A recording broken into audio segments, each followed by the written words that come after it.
Bonsoir à tous, voici votre journal. À partir du 1er janvier 2025, une nouvelle réglementation sur l'exportation du caoutchouc naturel en Europe entre en vigueur. Il faut donc se mettre en règle pour ne pas voir les produits ivoiriens refoulés aux portes du vieux continent. Les responsables de la filière EVA présentent les enjeux et lancent un appel au cours d'une conférence. Vous les entendrez. Un soutien de poids dans la lutte contre la désertification vient de l'Arabie Saoudite. Ce pays de la péninsule arabique a fait don de 300 millions de francs CFA à la Côte d'Ivoire. Le chèque a été réceptionné par le ministre des Affaires étrangères, Léon Kakou Adom. Et puis, à la faveur de Pakinou en Pays Baoulé, nous ferons le voyage jusqu'au village de Ikilatekro. Comment les populations ont célébré cette fête? Eugène Atoubé nous a rapporté des images en lien avec la culture, la tradition et le développement. On va le voir dans quelques instants. Bienvenue à vous tous. C'est pour que les producteurs de caoutchouc continuent d'exporter sur le marché européen que l'APROMAC a organisé cette conférence ce lundi à Abidjan. L'association des professionnels du caoutchouc naturel de Côte d'Ivoire a présenté les enjeux de la nouvelle loi européenne sur la déforestation qui entre en vigueur le 1er janvier 2025. Issa Tionayeo. Si l'agriculture extensive s'est bien développée en Côte d'Ivoire, elle a néanmoins contribué à faire baisser son couvert forestier. L'Union européenne a adopté un règlement visant à réduire les risques de déforestation liés à l'activité agricole. Ceux qui exportent l'EVA de façon directe ou indirecte sur le marché de l'Union européenne doivent effectivement s'assurer que les produits, donc les caoutchoucs, soient produits selon les respectant les réglementations européennes. Donc qu'ils ne soient pas issus dans une zone suite à la déforestation et qui soit effectivement respectueux de la loi locale. Donc il y a un principe de légalité et un principe aussi de traçabilité par rapport à la question de la déforestation. Zéro déforestation. Pour relever les défis de la filière EVA et faire face aux exigences de l'Union européenne, le gouvernement ivoirien a mis en place plusieurs mesures et entrepris de nombreuses actions. Il faut savoir que parmi les opérateurs économiques, les agro-industries ivoiriennes qui opèrent dans la filière EVA, il y en a au moins 5 qui ont géoréférencé l'ensemble des plantations et qui sont en mesure de tracer le caoutchouc. La filière EVA sera prête pour exporter en Europe un caoutchouc conforme à la nouvelle réglementation européenne EUDR. Nous sommes un acteur de la reforestation et non de la déforestation. En 2022, la Côte d'Ivoire a exporté vers l'Union européenne 402 273 tonnes de caoutchouc naturel, qui représente 30% du volume total des exportations. La Côte d'Ivoire veut s'ouvrir davantage au reste du monde et cela sonne comme le fruit de la coopération et un soutien de poids dans la lutte contre la désertification. Il vient de l'Arabie Saoudite. Ce pays de la péninsule arabique a fait don de 300 millions de francs CFA à la Côte d'Ivoire. Michel Digré. Au cours de la COP 15 à Abidjan en mai 2022, la Côte d'Ivoire avait lancé un appel à contribution auprès des États membres de la Convention des Nations Unies sur la lutte contre la désertification. Répondant favorablement à cet appel, le Royaume d'Arabie Saoudite a décidé d'apporter une aide financière de 500 000 $ américains. Toutefois, pour des raisons d'ordre technique, la mise à disposition de cette somme n'a pu s'effectuer dans l'immédiat. Ces choses faites à présent, le chèque de 300 millions de francs CFA est remis symboliquement au ministre des Affaires étrangères, Léon Kakou Adom. Ce don, monsieur l'ambassadeur, permettra sans nul doute de renforcer les efforts de toutes les parties prenantes dans la lutte contre la désertification. C'est donc avec joie et un sentiment de profonde reconnaissance que je réceptionne aujourd'hui au nom du gouvernement ivoirien, au nom du président Alassane Ouattara, cette aide financière. Je voudrais clore en réitérant la gratitude du gouvernement ivoirien aux autorités saoudiennes pour leurs inlassables efforts en vue d'accompagner la Côte d'Ivoire dans sa marche vers le progrès et le développement. Cette aide intervient dans le cadre de l'excellence des relations entre la Côte d'Ivoire et le Royaume d'Arabie Saoudite. Relations qui se sont consolidées depuis l'avènement de son Excellence, Monsieur le Président de la République Alassane Ouattara au pouvoir. L'accueil par la Côte d'Ivoire de la COP 15 est la preuve tangible de l'engagement de la Côte d'Ivoire à lutter contre la désertification à travers des programmes et des initiatives constatables qui ont été prises donc par la Côte d'Ivoire.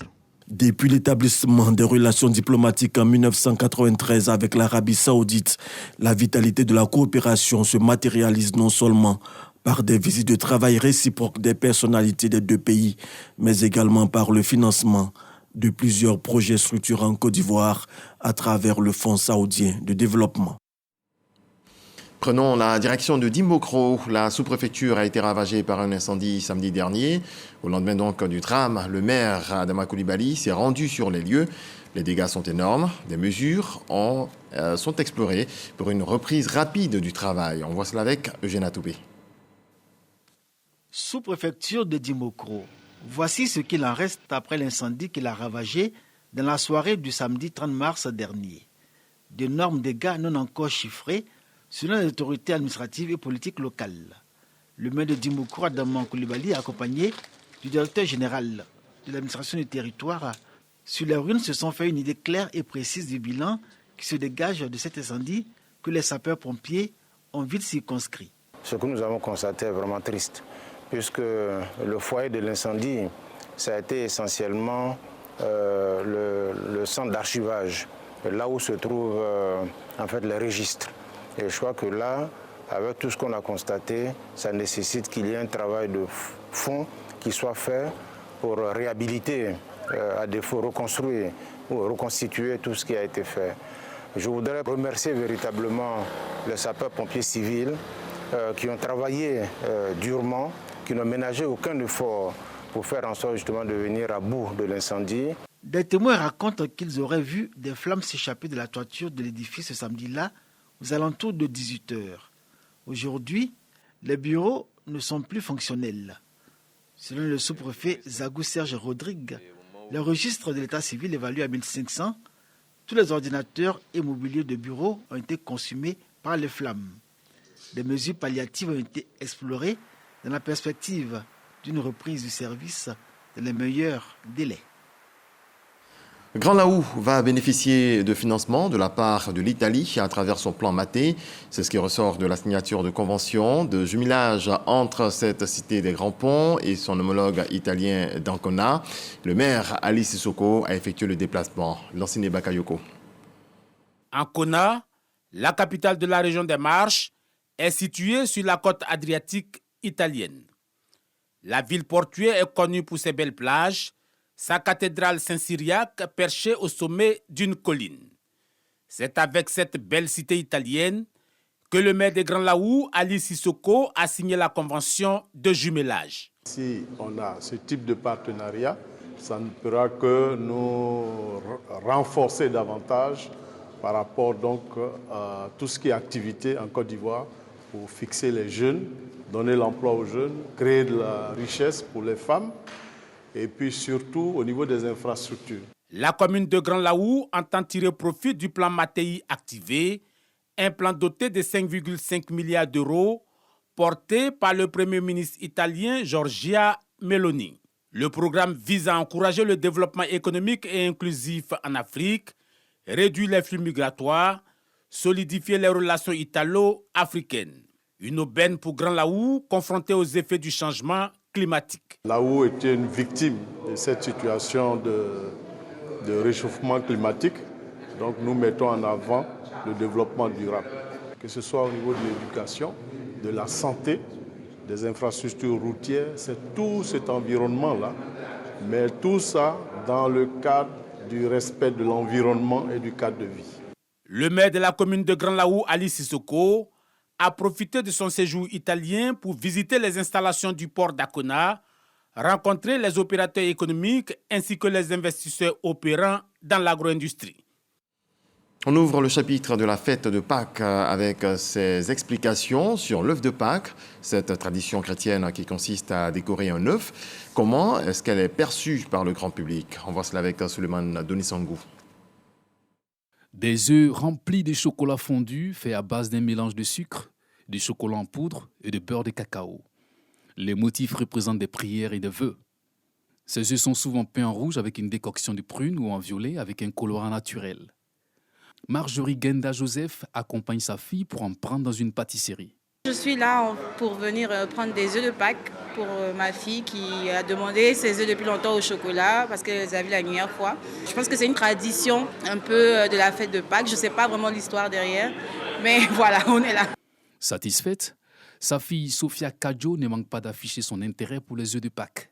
C'est très bon et c'est trop doux, c'est juste trop doux. L'on ne se limite plus aux œufs en chocolat, mais aussi aux statuettes de poules, des cloches ou des lapins qui sont réalisés en chocolat fondu et fourrés au chocolat.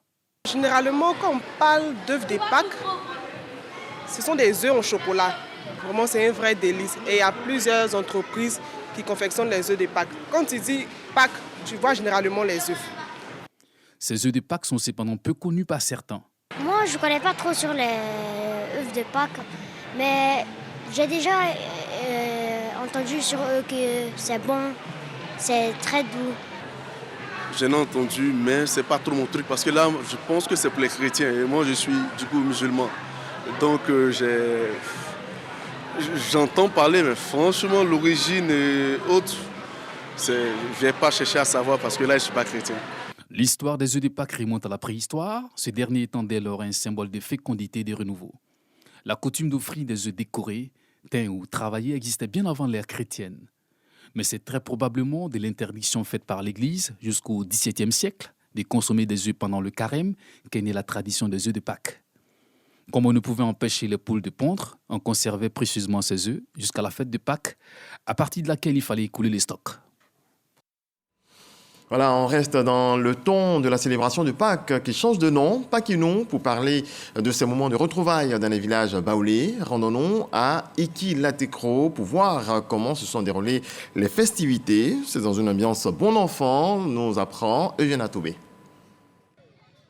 Paquinou à Iki-Latekro était annoncée belle. La mutuelle de développement du village s'est donnée pour défi de tenir son pari. Mobiliser les filles, fils des cadres à une participation massive, mais surtout proposer un contenu en termes de festivité qui plaît, touche et séduit. La présence du Goli, danse d'emprunt et fierté du canton d'Oum, dont fait partie Iki-Latekro, annonce les couleurs. Paquinou dans un village du Doum sans la présence du Goli, impensable. Dans ce canton, cette danse est une pratique qui se transmet de génération en génération. Pour autant, d'autres pratiques anciennes, comme jouer de la hoko, instrument de musique, ou rouler le tabac, ont disparu ou sont en voie de l'être. Paquinou 2024, un beau prétexte pour la mutuelle de développement de Iki-Latekro de faire découvrir les rares pratiques anciennes qui existent encore. Exemple, la fabrication de lofi, l'équivalent du tapa en pays baoulé.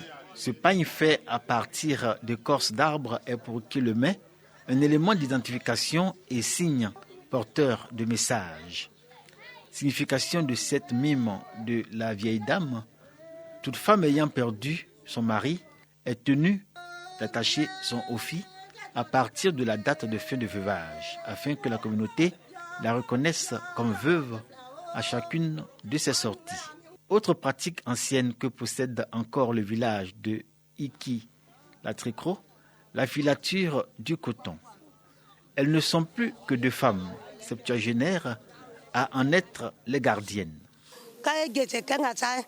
Nous fabriquons à partir du coton des pagnes pour des hommes et pour des femmes. Nous avons appris la technique de nos mères qui nous ont transmis leur art. Aujourd'hui, il n'y a plus de femmes qui font la filature à l'ancienne. Il n'y a pas de relève. C'est dommage que nous ayons abandonné tout ça pour des machines aujourd'hui qui nous font eux-mêmes travail. Les choses anciennes ont été abandonnées. Les jeunes aujourd'hui leur accordent peu d'intérêt. À notre temps, on aimait apprendre de nos parents et c'est ce qu'ils nous ont transmis et nous essayons de perpétuer aujourd'hui. C'est sûr, de la pratique de la filature à Iki-Latrécro, il ne restera plus que les outils de travail comme cette quenouille, souvenir d'époque.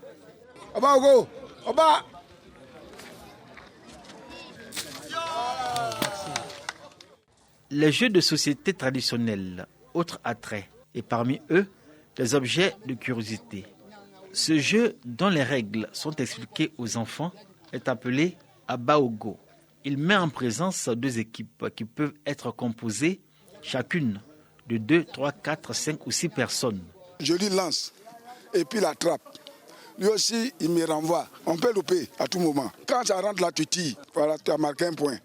C'est comme ça.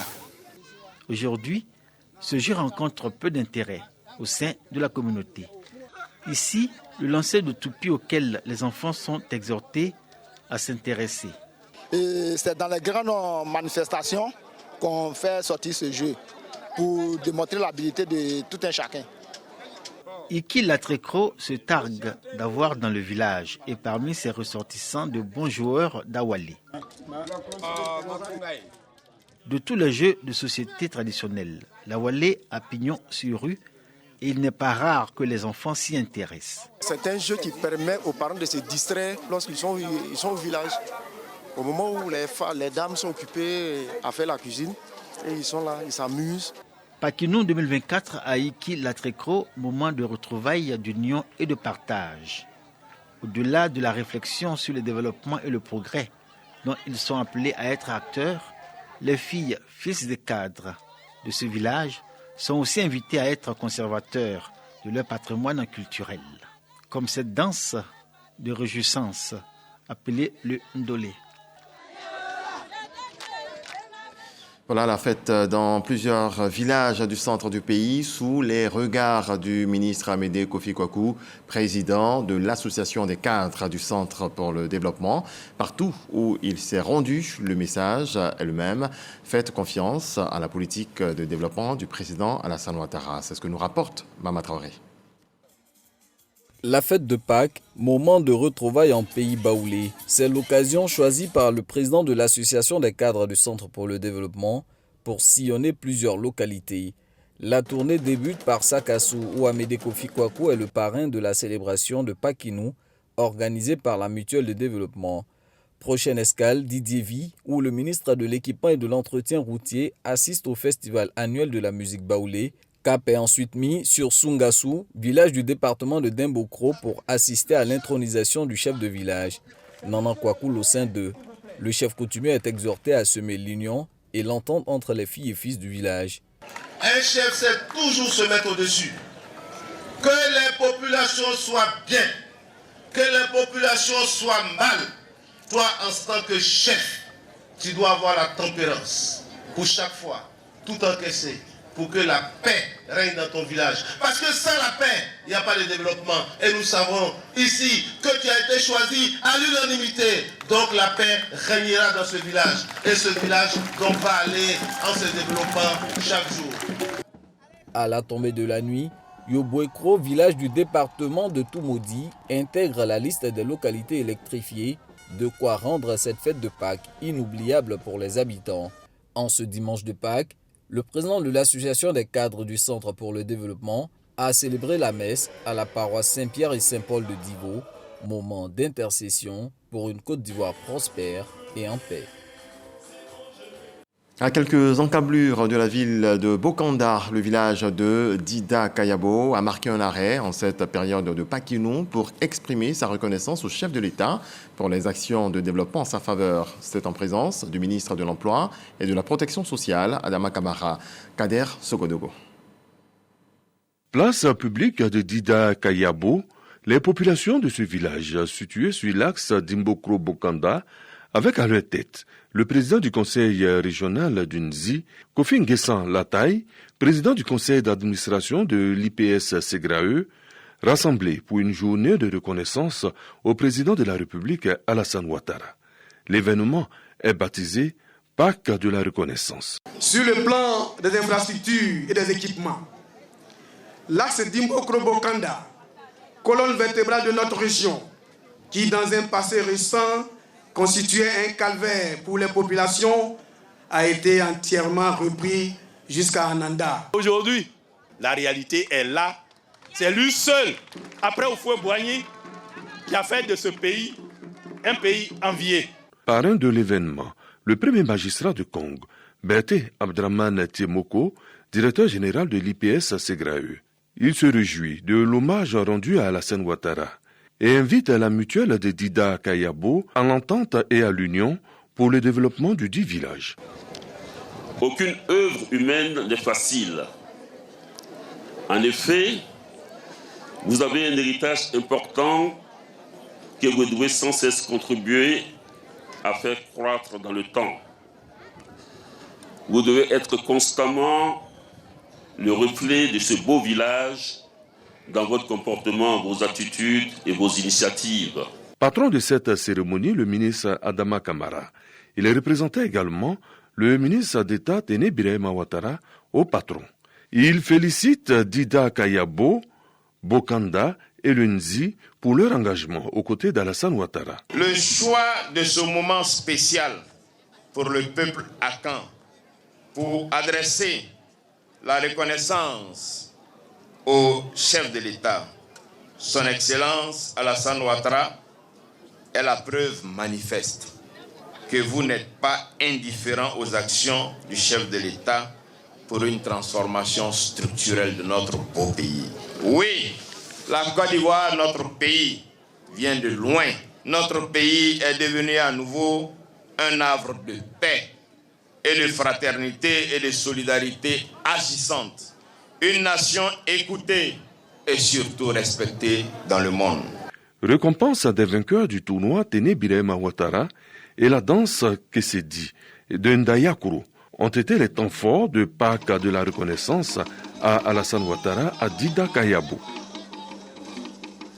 Dans le Gbeke, ce sont les actions du Conseil régional qui sont saluées par les populations. Le président du Conseil, le ministre Jacques Assaoré, lors de sa visite dans les différentes localités, a aussi remercié les populations pour leur soutien.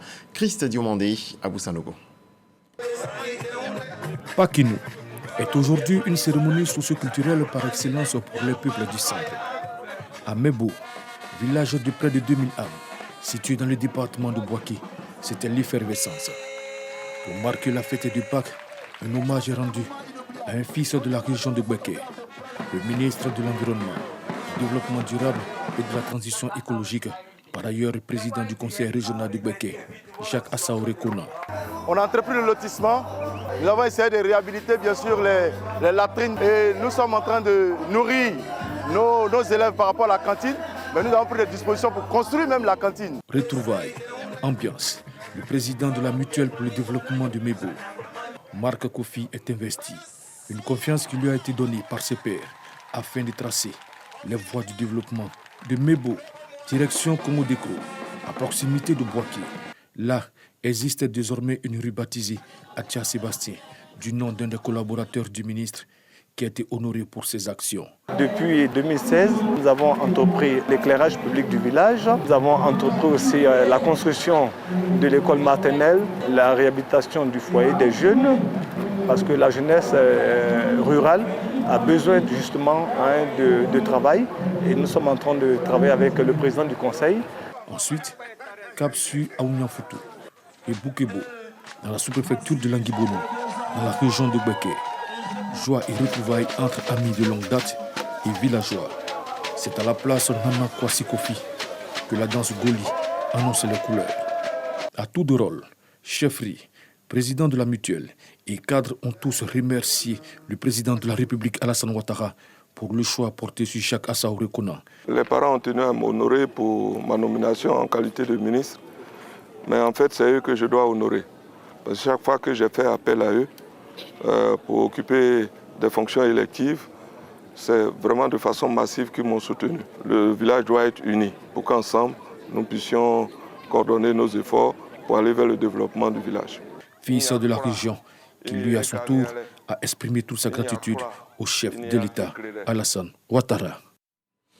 Arrêtons-nous à présent dans le district autonome des Lacs pour parler religion. Le ministre-gouverneur Raymond Goudokofi initie une rupture collective associant musulmans et chrétiens.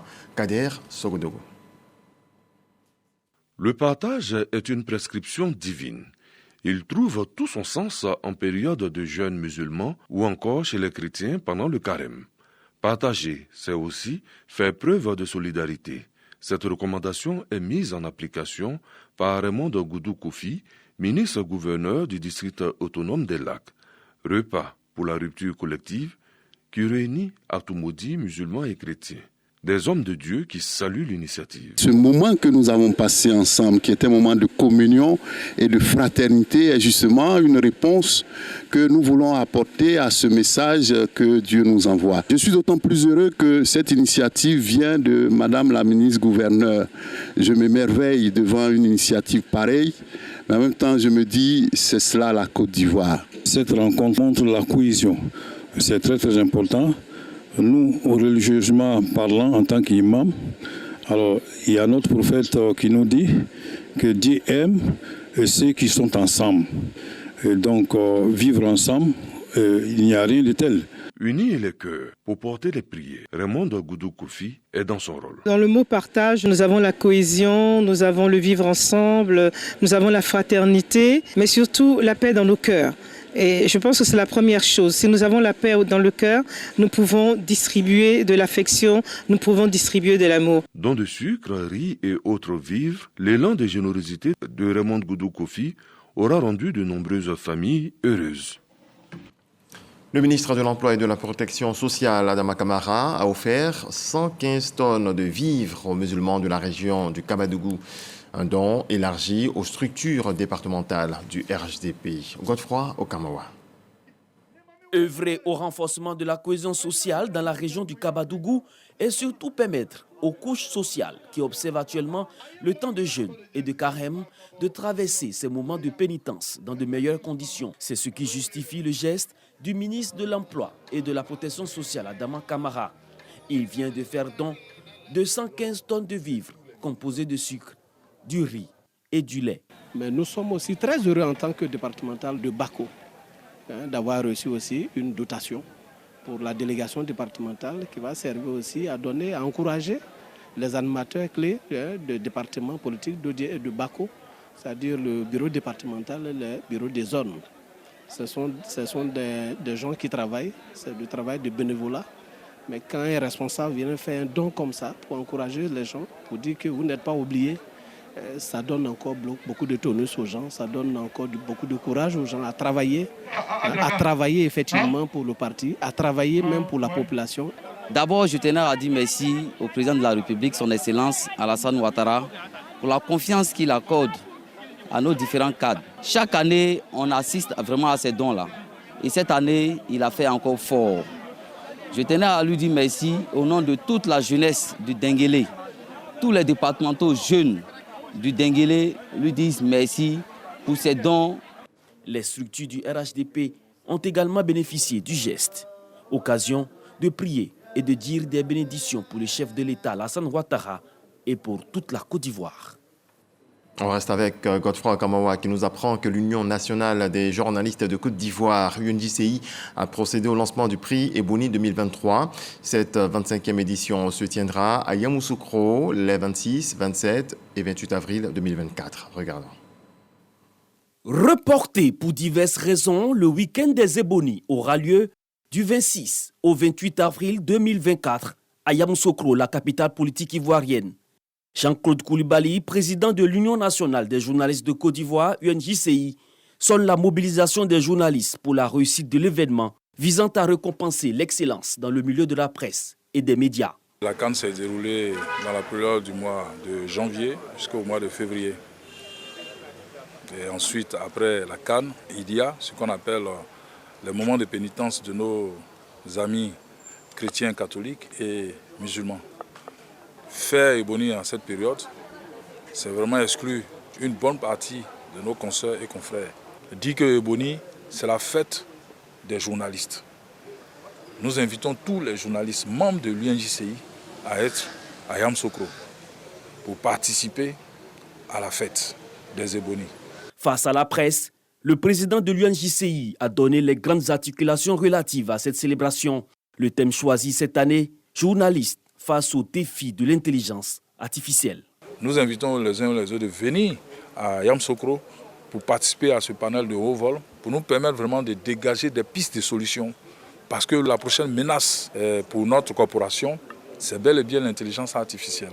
Le week-end des Ebonies, qui a sa 25e édition, c'est aussi des expositions, des activités sportives et touristiques, avec pour parrain le Premier ministre Robert Begré-Mambé, qui succédera donc à Raphaël Tano, lauréat du Super Prix Ebony 2022. Le rendez-vous est donc pris au soir du 27 avril prochain à Yamoussoukro. En politique, le forum des fonctionnaires pour le RHDP désormais représenté à Mans. Cette structure spécialisée du parti au pouvoir dans l'Ouest montagneux est dirigée par le proviseur du lycée moderne 2. Il a été élu et installé au cours d'une assemblée générale dont nous parle Léon Bro. Le proviseur du lycée moderne Gbegoulé Alphonse installé, président du forum des fonctionnaires de Mans pour le RHDP par le président national de cette structure spécialisée et le ministre-gouverneur Albert Flendé, cadre du RHDP. La cérémonie couronne l'Assemblée générale constitutive de cette structure dans le district autonome des montagnes et donne à Salif Koulibaly l'occasion de décliner ses priorités. C'est une priorité de reconnaissance, de gratitude vis-à-vis du président de la République pour tout ce qui a été fait pour les fonctionnaires et agents de l'État de Côte d'Ivoire. Quand on parle de fonctionnaires, on voit seulement les enseignants, alors qu'il y a beaucoup d'autres corps de métier qui sont en arrière-plan. Voilà, donc c'est cela que nous ambitionnons de regrouper pour aider le président Alassane Ouattara dans sa gouvernance. Car mobiliser pour le parti reste la raison d'être du Forum des fonctionnaires pour le RHDP, selon son président national. Yeo Lahagnon explique qu'il s'agit pour les fonctionnaires et agents de l'État d'apporter leur soutien au président Alassane Ouattara. Une démarche soutenue par le ministre-gouverneur du district autonome des montagnes. Au-delà des organes statutaires du parti, on a 3 structures spécialisées que sont les jeunes, les femmes et les enseignants. Avec cette initiative, on va ratisser l'âge. Amélioration des conditions de travail et de vie des fonctionnaires et agents de l'État avec entre autres l'allocation du 13e mois. Des raisons de l'hommage du Forum des fonctionnaires pour le RHDP au président Alassane Ouattara le 27 avril prochain. Dans le reste de l'actualité, en bref et en image, au Mali, plus de 80 associations et partis politiques demandent le retour à l'ordre constitutionnel. Dans 2 déclarations distinctes, toutes ces entités ont appelé ce dimanche 31 mars la junte malienne à la mise en place d'une nouvelle architecture institutionnelle en vue d'organiser dans les meilleurs délais l'élection présidentielle. Ces associations et partis affirment qu'officiellement, la durée de la transition a pris fin le 26 mars dernier. Très belle soirée à toutes et à tous. Dieu nous garde. Bonsoir.